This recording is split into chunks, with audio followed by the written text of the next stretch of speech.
Good morning, friends. Uh, the other day, I was reading the news about the Hyderabad bomb blast. It was really terrible. I mean, how many innocent people were killed in that particular blast. I kind of, wondered how many blasts, this terrorist blasts have happened in independent Bharat from independence, and how many more are we going to take in? Uh, I mean, what I did was I did a small research in Google and Wikipedia, and trust me, the amount of information which I got was really, really pathetic. I mean, the number of blasts, started from 1987 until 2013. It was so huge, and so many people have injured and so many people have killed. I kind of collected the information, I have collated, and I'll show you the graphical representation of how many people injured and how many states were badly affected by these terrorist activities. Let me show you this one moment. Alright, so this is the data that I collated from Google and Wikipedia. This particular graph will show you the year wise comparison about how many people were killed during the terrorist activities and how many people were injured. So you have from 1987, and it goes back to till the current year, that is 2013. So this particular blue line shows you represent the number of people killed, right? And the brownish graph shows you the number of people injured in the terrorist bombings. All right, so just look into the 1987 terrorist activities. This particular year, I mean, in those years, I mean, it is not just one terrorist activities that happened, but it actually a collection, I mean, of terrorist activities that happened that particular year, and the total number of people who were killed and injured. So if you look into it, 1987 we have 34 people who were killed, and in 1991 we have 88 people who were killed, and there are no other injuries, but all are fatal incidents, or people were killed. And in 1993 257 people were killed and 713 people were injured, and in 1996 33 people were killed and 0 persons were injured, and in 1998 58 people were killed and 200 people were injured, and in 2000 3 people were injured and 3 people were killed and 0 people were injured, and in 2001 58 people were killed and 18 people were injured, and in 2002 195 people were killed and 338 people were injured.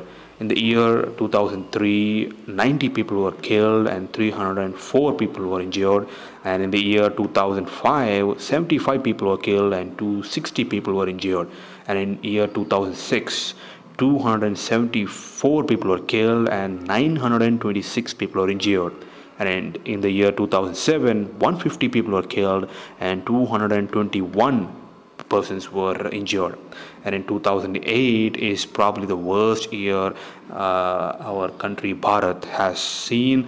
We had 420 people were killed and 1237 people were injured. And the year 2009 13 people were killed and 129 people were injured, and 2010 18 people were killed and 80, that is 18 people were killed and 80 people were injured, and in 2011 38 people were killed and 206 persons were injured, right? So 38 people were killed and 206 people were injured. And in 2012, no one was killed, but 5 people were injured. And in 2013, that includes the Hyderabad bomb blast, where like 23 people were killed and 129 persons were injured. So if you look into it, so there are some years where the bars actually goes up, and obviously 2008 was like badly affected, very bad year we had, and then 2006 also bad, and then 1993. So these 1993, 2006, and 2007, 2008. Sorry, so 1993, 2006, and 2008 is like you can say what the terrorists have actually done, damage our country like anything. So another thing that I noticed in the entire this yearly wise representation is, if you look into this, then in 1987, all right, we had some casualties, and then then next the terrorist activity took place was 1991. That means what, like there is a 4 years gap, right? And then after that, after 1991, 1993 is the next terrorist atrocities in our country. So that is what, after 2 years. And then after 1993, a 3 year gap was there at 1996. And then from 1996, another 2 year gap, that is 1998. And then after that, 2000, that is again a 2 year gap. And then 2000, after 2000, if you look into it, 2001, 3, 2, 3, and 4, none was reported, but against 5, 6, 7, 8, 9, 10, 11, 12, 13, that is, I mean, continuously, there is an year after year, they have killed innocent people, thrown apart, families apart, and they have tried everything to destroy our country. And another thing that I notice is, from 1997, it looks like they kind of, their confidence, they actually confident that anything can done in India. That's how it looks like, because in 1997, after 4 years is what they done. I mean, the terrorist activities were reported, that is 1991, that is 4 years gap. So after 1997, they actually thought, they waited to see whether they can do the terrorist activities, and then they did. After that, gradually it looks like from 4 years it dipped down to 2 years, and then from 2000, every year they did the terrorist bombings. They destroyed our country. I mean, that's it looks like they gradually, their confidence level raised, all right, and they know that every year they can do innocent people and escape. And looks like every year they do it, and they have done the terrorist bombings.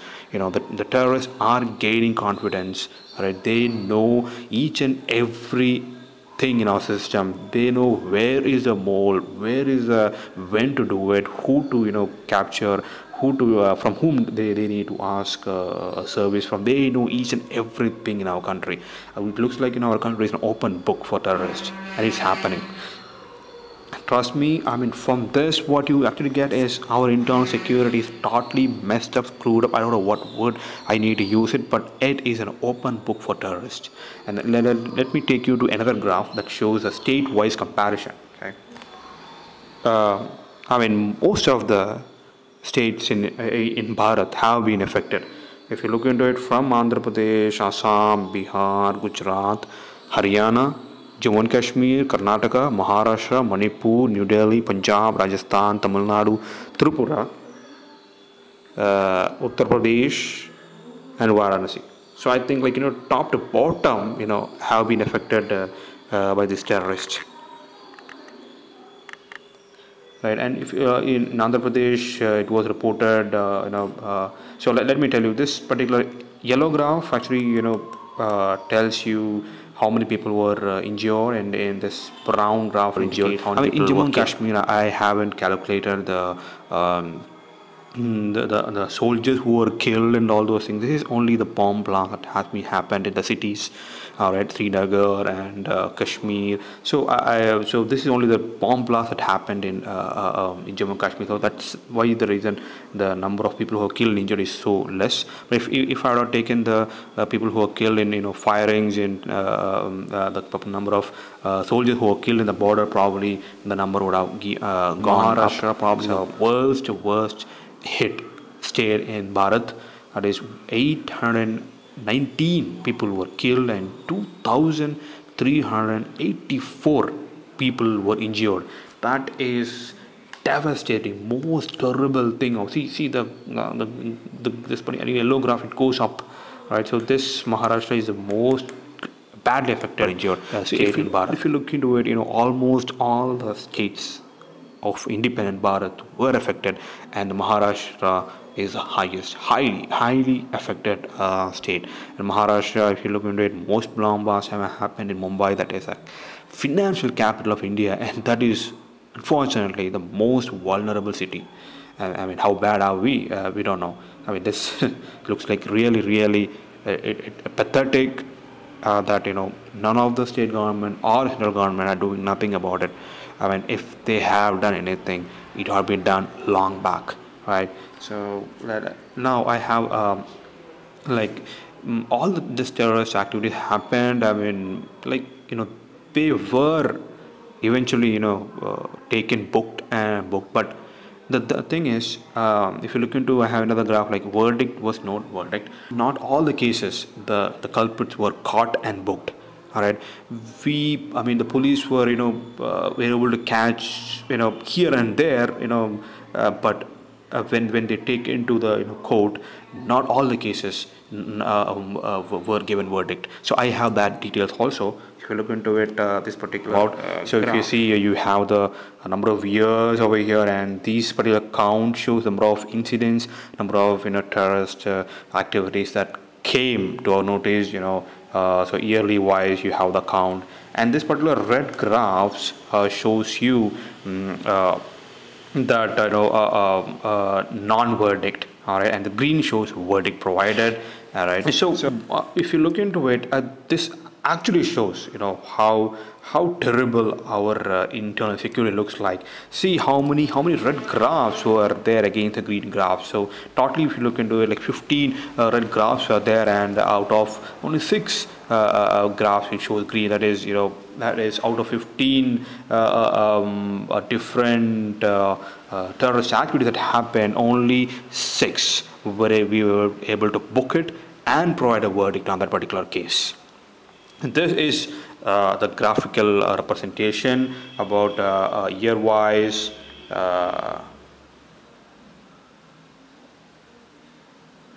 The yearly wise comparison and state wise comparison, and the final is the verdict was non-verdict comparison that just now I spoke about.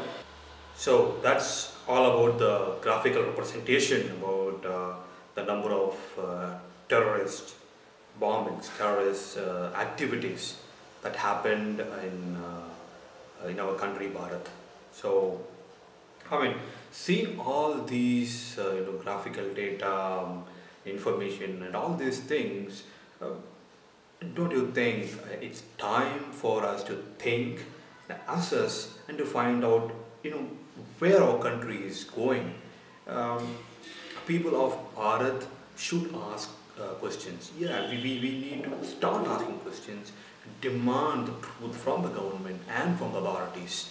I would say we need to ask questions in non-violent ways. I mean, we should not destroy the property or hurt people by demanding questions. No, not that.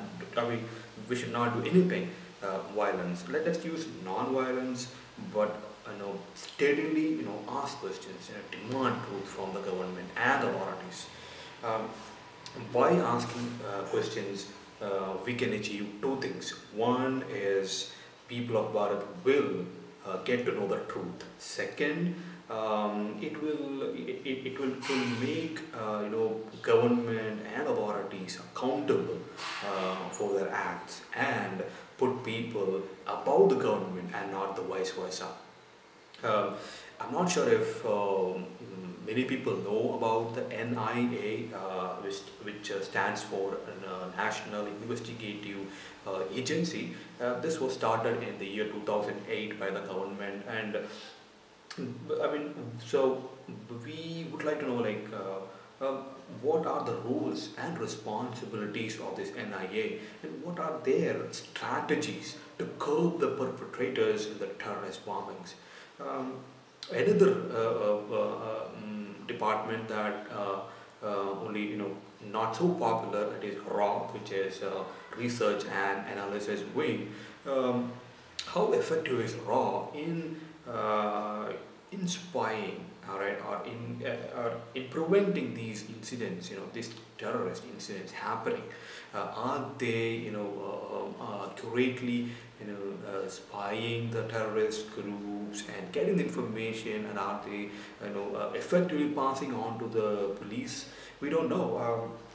I mean, considering the number of terrorist incidents happened from 1987 till the recent year, it appears that there is no sync between the intelligence agency and the local police.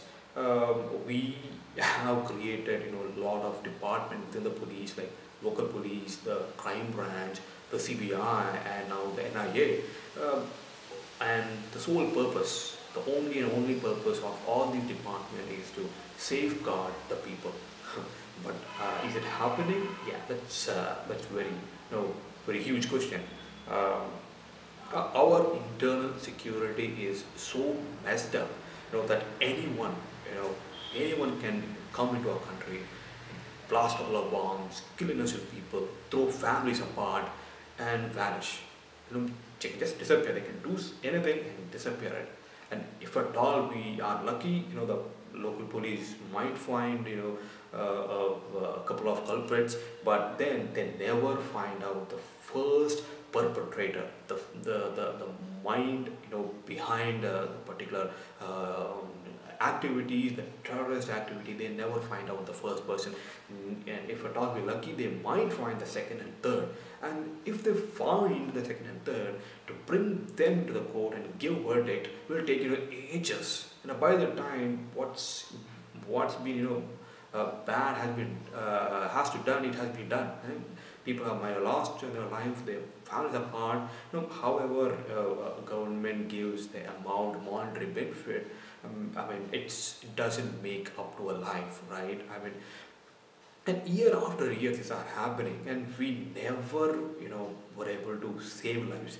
We know this is happening, so there should be a mechanism to, prevent it happening from again, right? That's where it's lacking, and that's why I say, our internal security is totally upside down.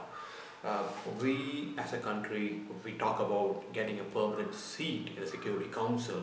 We talk about the BRICS. We talk about the starting another World Bank. That's all fine, okay.